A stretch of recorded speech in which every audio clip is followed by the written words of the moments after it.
Ever wish your primary pupils would follow rules without constant reminders? Imagine a system that makes them eager to behave well.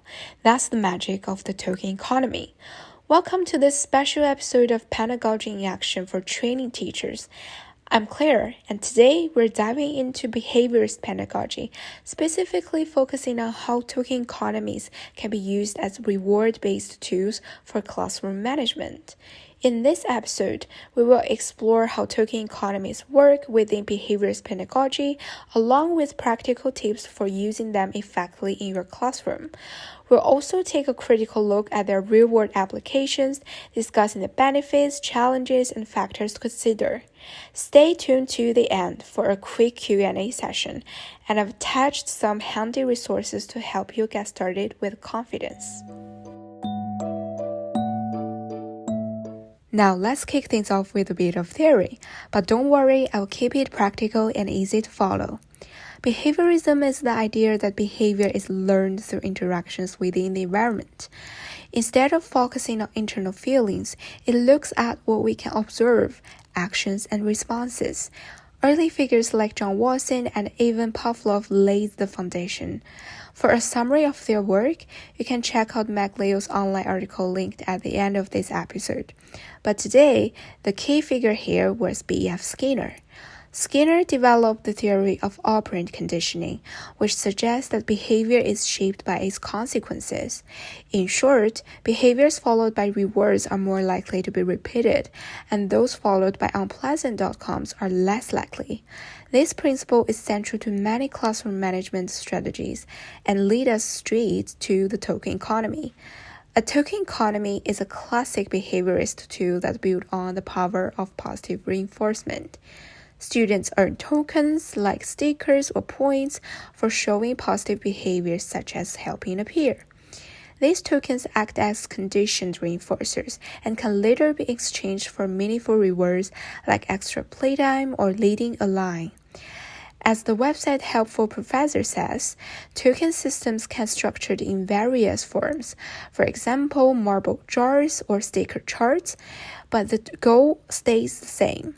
Reinforce desired behaviors to increase its likelihood. It's a simple and motivating strategy, especially effective in primary classrooms where immediate feedback helps pupils connect actions with outcomes. In the next part, I will walk you through how to build a token economy step by step, so whether you're on placement or preparing your first class, you will be ready to implement it with confidence. Now that we know what a token economy is, let's talk about making it work in real classrooms. Because let's face it, theory won't help much on a rainy Monday when the glue's gone, someone's crying, half of the class is humming the Peppa Pig theme. That's where the real magic kicks in. So here are 4 practical steps to help you implement a token economy that's grounded in behaviorist principles. Step 1. Set clear expectations. Before tokens come into play, pupils need to know exactly what behaviors you are reinforcing. Be specific, things like using kind words or completing tasks on time. Display these expectations clearly and revisit them often. This clarity sets the stage for consistent reinforcement later. Step 2. Choose your token system. Decide on the type of the tokens you will use. This can be physical, like stickers, stars, or digital, like Class Dojo points. From my placement, I saw how teachers adapt token systems to suit their own learners. Personalized sticker charts for behavior goals, or whole class marble jars to encourage teamwork. Whatever you choose, make it immediate and visible.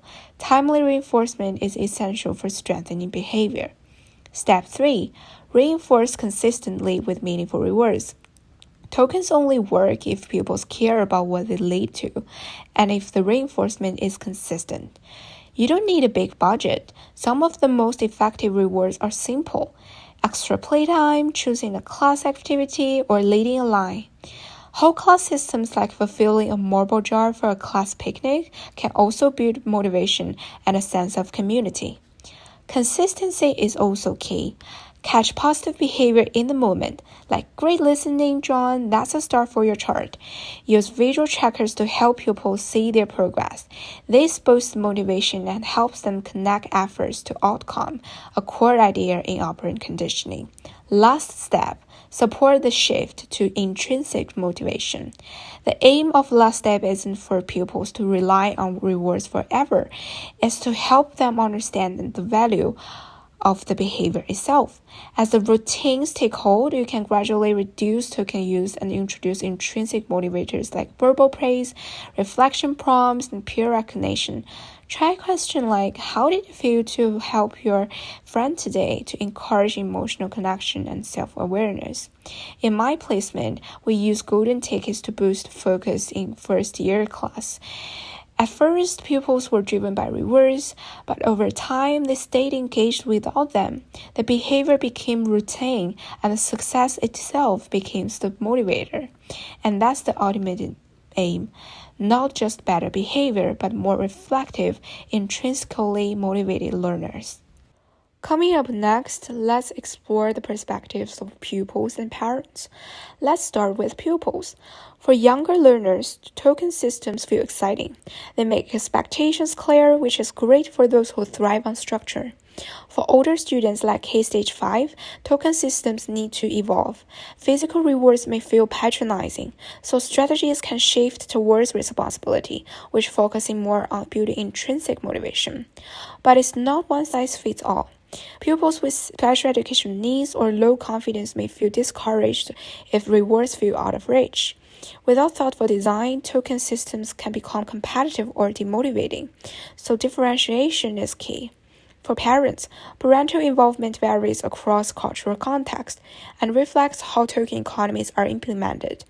From my own experience in China, unlike real-time platforms of Class Dojo in UK, our behavior updates are typically shared weekly via group chat reports, with token charts showed only during end-of-term visits. This shows that without active communication, token systems may remain classroom-focused. Still, when implemented well, token economies can strengthen the home-school connection, offering parents clear and tangible insights into their children's progress and encourage greater involvement. Now let's get back to our lovely audience. So, is the token economy a good starting point for early-stage training teachers? Let's think critically. On the plus side, it's simple and easy to implement, ideal when you're still building confidence. Immediate rewards help establish routines, and its behaviorist foundation using reinforcement to shape observable behavior makes it a practical classroom tool.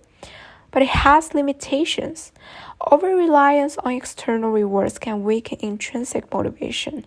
Some pupils, especially those with additional needs, may feel discouraged if rewards seem out of reach.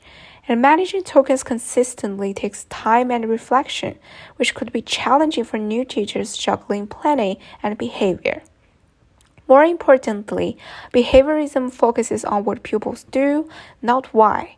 That's where alternative approaches like cognitivism comes in, highlighting thinking, reflection, and internal self-regulation. These help pupils understand their behavior, not just simply respond to incentives. Relative resources are linked if you'd like to explore further. So, while token economy is a strong entry point, combining it with strategies that build deeper motivation creates a more lasting impact on learning and behavior. Now, before we finish, here are 2 quick questions I often hear from training teachers. Maybe you wondered the same. Question 1. What if some students never earn tokens? Try differentiation I mentioned before. Set smaller personalized goals so every pupil has a chance to succeed. The system should lift everyone. Question 2. Should I take tokens away as punishment? Generally, no. Token economies work best when they stay positive. Serious behavior can be managed separately to keep the token system consistent and encouraging, and there's more details in Kazdin's journal article. To wrap up, thank you so much for sticking with me. If you would like to explore further, here are some more informative websites and videos I organized for you. Token Economy is simple to start, but powerful when used with intention.